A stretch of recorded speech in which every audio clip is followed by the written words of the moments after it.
Welfare and Development na makatatanggap ng tamang pangangalaga ang mahigit sa 160 batang minaltrato at inabuso sa isang child care facility sa Pampanga. Kinasuhan na rin ang banyagang pastor nagpapatakbo ng pasilidad at sinasabing nananakit pa sa mga bata. Yes, kabayan, nakakandado na itong New Life Baptist Church dito sa Mexico, Pampanga. Ito ang child care facility na ipinasara ng DSWD matapos silang matuklasan na may mga pang-aabuso ng bata sa loob. Sa ngayon ay hawak na ng Pampanga PNP ang American citizen na pastor na nasa likod umano ng mga pang-aabuso habang sumasailalim na sa psychosocial intervention ang mga batang na-rescue.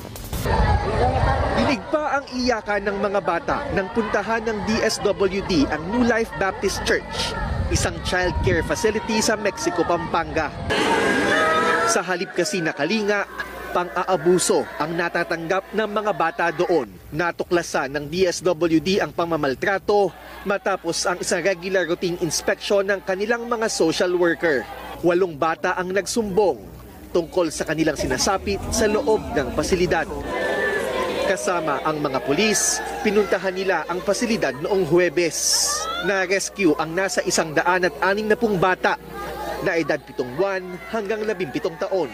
Karamihan mga inabandona, naulila o mga hindi kayang buhayin ng magulang.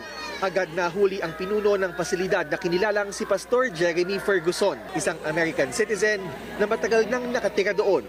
Base sa paunang investigasyon ng DSWD, si Ferguson ang itinuturong ng aabuso sa kanila.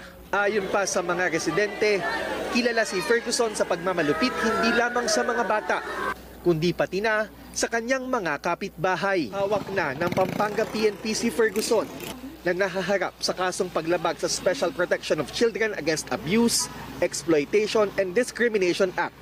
Nailipat na rin sa kustodiya ng DSWD ang mga bata kung saan sila bibigyan ng lahat ng kinakailangang intervention para makarecover at mapangalaga. Yung house parent, madalas siyang sinusugod, sinasaktan, sinasabunutan, sinasampal. Meron naman mga ibang kabataan doon, lagi nila sinasabi na pag nagkakamali sila, pinaluluhod sila sa asin, may isang bata pinaluhod sa graba. Meron ding pinalo ng arnis na stick at meron naman pinalo daw ng PVC pipe. Meron naman yung nagtangkang tumakas, ginapos o tinali gamit ng mga kadena. And pag hindi sila sumunod, kinukulong sila sa kubeta at hindi pinapakain. Hindi naman daw sila sinasaktan. Pero according naman dun sa 8 na nag-complain, yung mga batang yon nasaktan din at ayaw lang magsalita, hudyat ng takot sa pastor or yung na-brainwash na sila na normal yung ginagawa sa kanila. Nagpunta yung parent sa amin nung nakita niya to sa news na yung batang sadyaan, nagsimba lang, hindi na pinalis. Sa pilitan na dinetain dyan. So yun nga yung kidnapping case na mapafile. Pag-coordinate na po kami sa Bureau of Immigration para doon sa physical custody nitong pastor. Meron pa po kaming ibang mga personality na kakasuhan regarding doon sa nangyari doon sa facility doon. Pero mga regular filing na po. Pa-check up sila. Kasi yun nakita yung mga bruises ng mga bata. So inunan na muna yun.